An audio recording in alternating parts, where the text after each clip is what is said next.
La muerte es una realidad inevitable por la que todos tarde o temprano pasaremos. Y algunos viven este momento con más paz y otros con más angustia. El objetivo de estos encuentros es compartir el modo como el cristianismo entiende la muerte para que la podamos vivir con paz, esperanza y serenidad. Dos son las principales consecuencias de las respuestas a las tres preguntas que nos planteamos al inicio. La primera conclusión es que la idea de Dios es diversa en Oriente y en Occidente. Para las religiones orientales, Dios no interviene. Los griegos hablan de Dios como el motor inmóvil. Aparece frío, lejano, desprendido, desatendido, desentendido, no se implica, no participa en la historia nuestra. Actúa algo así como un divino contador, ¿no? Que suma y resta y toma cuentas y finalmente todo cuadra en el tiempo. Siempre cobra y recompensa con justicia y aplica automáticamente esa justicia a lo largo pues de las distintas recicladas de la persona humana. Si debo en esta vida porque actué incorrectamente, la pagaré en la próxima con una vida más difícil y más complicada. En cambio, para Occidente, para el judeocristianismo, Dios interviene. Dios es activo en la historia. Dice Pablo en Romanos, ¿no? En todas las cosas interviene Dios para bien de los que le aman. No obstante ello, no obstante interviene, respeta absolutamente nuestra libertad y nunca nos va a obligar a hacer lo que no queremos. Además, para el cristianismo, Dios no es un motor frío, lejano. Dios es persona, aunque ciertamente no en el sentido de ser humano. Dios es cercano, tiene corazón, se conmueve, siente compasión, quiere, se alegra con nuestras buenas decisiones, se entristece con nuestras malas decisiones. Se duele, se preocupa cuando elegimos mal. Más aún, Jesús nos enseña que este Dios es papá. Abba va a llamar él, que quiere decir papito, ¿no? Y Dios nos quiere como un buen padre o una buena madre quiere a sus hijos y se desvíe por ellos. Como papá, Dios es generoso. Dios regala, Dios gasta, Dios entrega y sobre todo Dios perdona. Porque nos quiere con Él. Y como cualquier padre o madre, Dios hará todo lo posible para que vivamos y seamos felices. Pero solo lo hará si nosotros lo dejamos. Porque como nos ha creado libres, nunca nos impondrá sus deseos. Como todo padre bueno, Dios corrige, pero no castiga. Dios no pone pruebas. Dios no envía al infierno. Somos nosotros los que, con nuestras decisiones, elegimos vivir en infierno y elegimos chocarnos con la vida y pasarlas mal. Más bien, en la carta a Timoteo dice que Dios quiere que todos los hombres se salven y lleguen al conocimiento pleno de la verdad. Es decir, para Dios, su deseo es que todos nosotros, todos sus hijos, vivamos y vivamos con Él en felicidad eterna. Desgraciadamente, como somos libres, es posible que nosotros decidamos lo contrario y decidamos vivir en infierno, es decir, sin Dios. Pero eso es una decisión mía. Dios no quiere que yo tome esa decisión, pero no puede impedir que la tome si yo la quiero tomar. Él va a respetar nuestra decisión, aunque le duela, aunque no le guste, y no podrá hacer nada porque nos ha creado libres y somos nosotros los que decidimos nuestro futuro. La segunda consecuencia de las respuestas a estas tres preguntas es que nuestra idea de cómo hay que vivir la vida es distinta en Oriente que en Occidente. Para el cristianismo hay una sola vida, un solo partido, y hay que jugarlo de la mejor manera. Aquí, hoy y ahora nos jugamos el todo por el todo. Se trata pues de una final irrepetible. Las finales en los campeonatos no se repiten, te la juegas. Y si ganas, ganaste, y si pierdes, perdiste. Por tanto, en esta vida no hay tiempo que perder. Por eso, como nosotros tenemos una única vida en donde nos jugamos el futuro, en Occidente hay más activismo, más inconformismo, más insatisfacción. En Oriente, en cambio, como la vida siempre se recicla, siempre habrá revanchas. Y no importa si un partido se juega mal, siempre habrá la oportunidad de jugar otro partido. Pues según la visión oriental, uno se va a volver a reencarnar. Luego, en Oriente, la vida se vive con más pasividad y más conformismo, porque siempre había la posibilidad de rehacer lo hecho. De hecho, como se trata de dos visiones completamente distintas, no es posible mezclar las dos visiones en una misma visión, porque son incompatibles. Si en una el tiempo es lineal y en la otra el tiempo es circular, no se pueden mezclar. Y por eso no es posible que alguien se declare cristiano y afirme la reencarnación, porque está mezclando dos maneras totalmente diversas de entender el tiempo.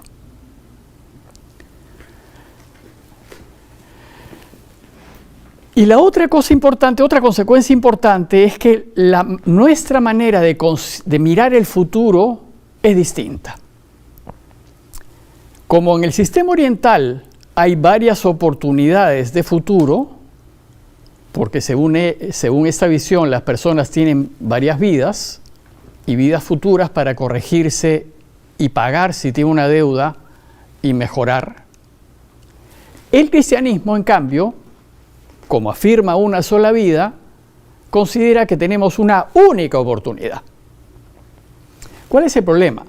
Daría la impresión que si nosotros afirmamos que tenemos solamente una oportunidad, el sistema parecería injusto.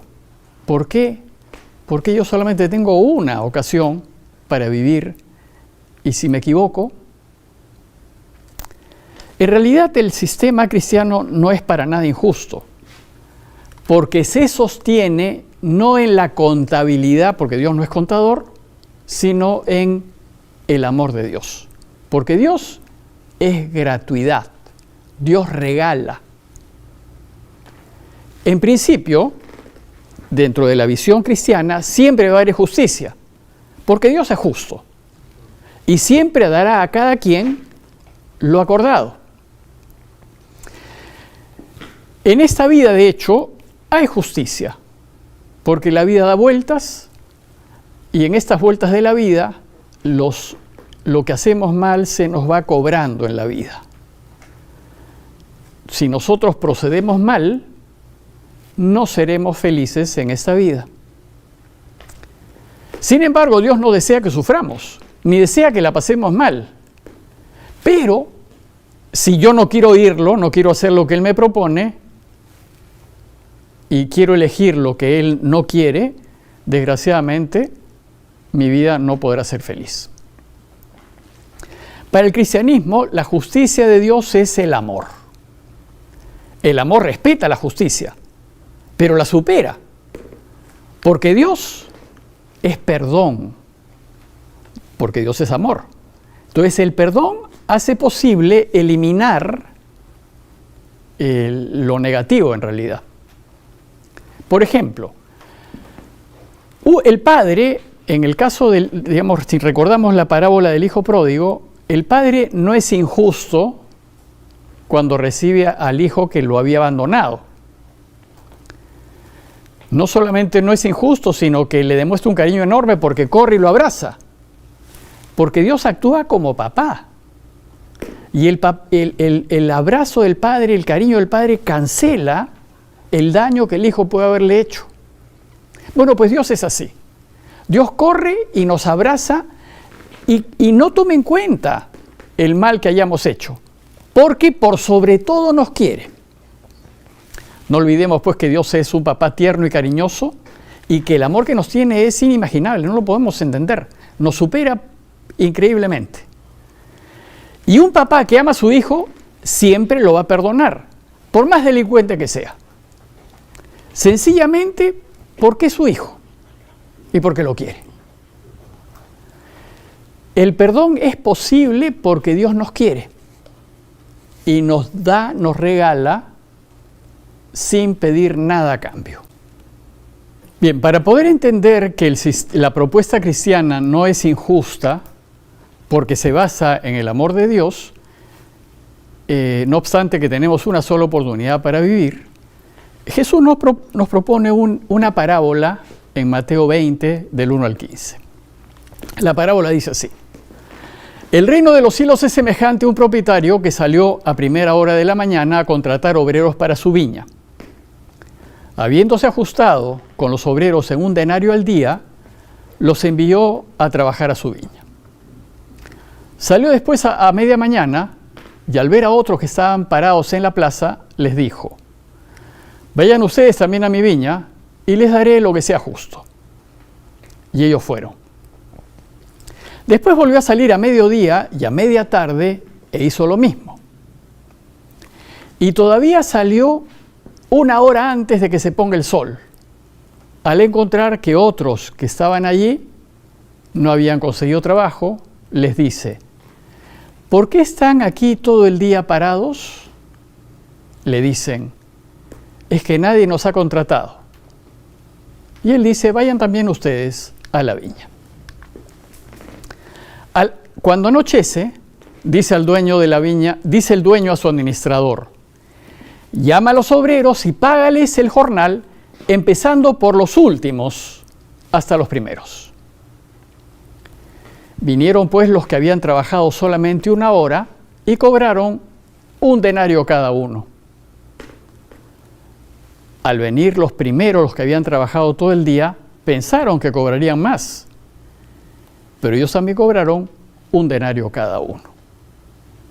Sin embargo, al cobrarlo, murmuraban contra el propietario diciendo: estos últimos no han trabajado más que 1 hora y les pagas como a nosotros, que hemos aguantado el peso del día y del calor. Pero el dueño contestó: amigo, no te hago ninguna injusticia. ¿Acaso no quedaste conmigo en 1 denario? Pues toma lo tuyo y vete. Por mi parte, si yo quiero dar al último lo mismo que a ti, ¿es que no puedo hacer con lo mío lo que quiero? ¿O te vas a molestar porque soy bueno? Bueno, pues esta parábola refleja la justicia de la postura cristiana de que solamente tenemos una única vida en la cual nos jugamos el futuro. Porque para el cristianismo no es necesaria otra vida para vivir para siempre. Porque como Dios no es contador, ni ejerce fríamente la justicia, sino que Él es misericordia y perdón, si Él es papá y me quiere, y si yo le pido que me perdone, me perdonará. No es necesario, pues, afirmar la necesidad de otras vidas, porque sé que me quiere y porque yo puedo elegirlo y quererlo igualmente. Finalmente, todo depende del ejercicio de nuestra libertad. Si elegimos estar con Él, es decir, si lo elegimos en esta vida, viviremos para siempre. Si nos alejamos y después queremos volver, nos perdonará todo pecado y anulará toda deuda y viviremos para siempre. Pero si no queremos elegirlo ni volver a Él, no podemos ser perdonados ni vivir para siempre. Pero no porque Él no quiere, sino porque nosotros no queremos. Es decir, Dios no puede obligarnos a pedir perdón. Pero si le pedimos perdón, nos perdonará. Sin embargo, si no queremos, no podrá perdonarnos. Él siempre va a respetar mi libertad, aun cuando yo no lo elija. Él se va a entristecer cuando yo no haga lo que me hará feliz, cuando no haga lo que me llevará a Él. Sin embargo, me esperará y procurará por diversos medios posibles hacer lo posible para que volvamos a Él. En conclusión, pues, para poder comprender el tema de la muerte, que es el que nos ha convocado, nuestra comprensión va a depender de la respuesta a las tres preguntas que hicimos, ¿no? Primero, ¿cómo vamos a entender el tiempo?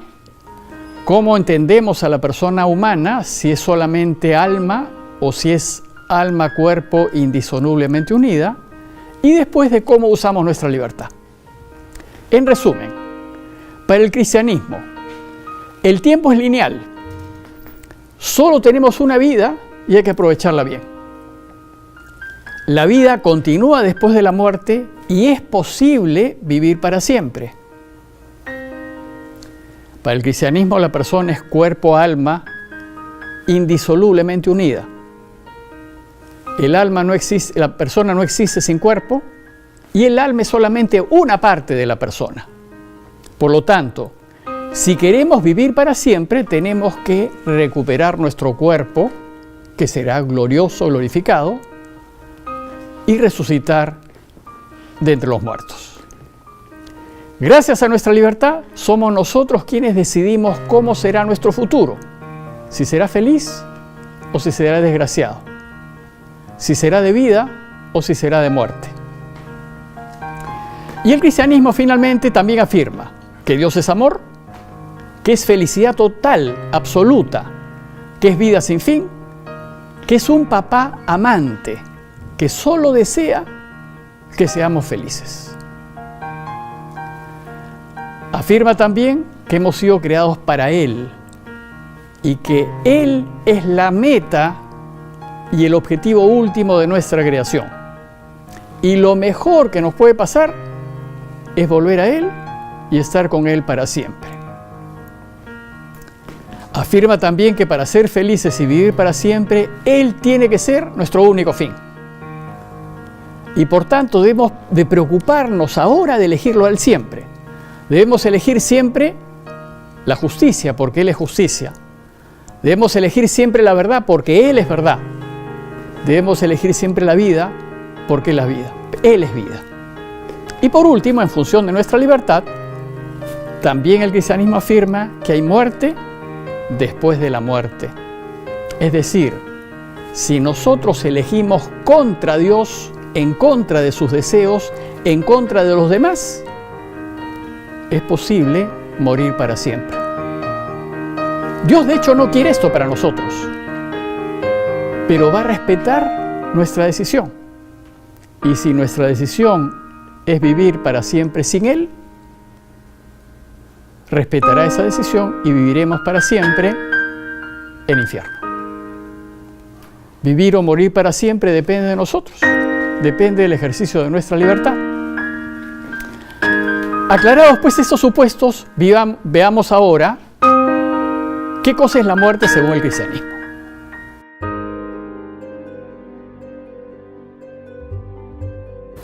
Bueno, en realidad la muerte es desde que hay vida hay muerte, y la muerte de hecho está antes de la existencia de cualquier religión. El camino cristiano es un camino más apropiado y directo, yo creo, para entender este tema, pero ciertamente las otras religiones también tienen sus respuestas, ¿no?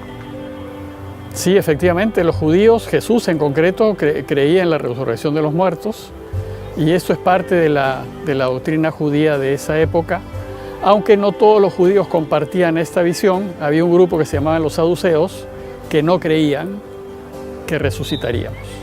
Pero Jesús ciertamente lo creyó y toda la corriente cristiana sigue esa misma visión. Bueno, yo personalmente no creo que el que pasa de este mundo al otro no quiere volver, porque es tal la extraordinaria felicidad que uno encuentra que nadie volvería. Y yo más bien entiendo que esas apariciones son reflejos más bien subconscientes o inconscientes o psicológicos de las personas que ven lo que quieren ver. Yo nunca he visto absolutamente nada. Bueno, la misión es volver a Dios. Esa es la misión que todos tenemos. El camino para volver a Dios es lo que nosotros escribimos con las decisiones que tomamos.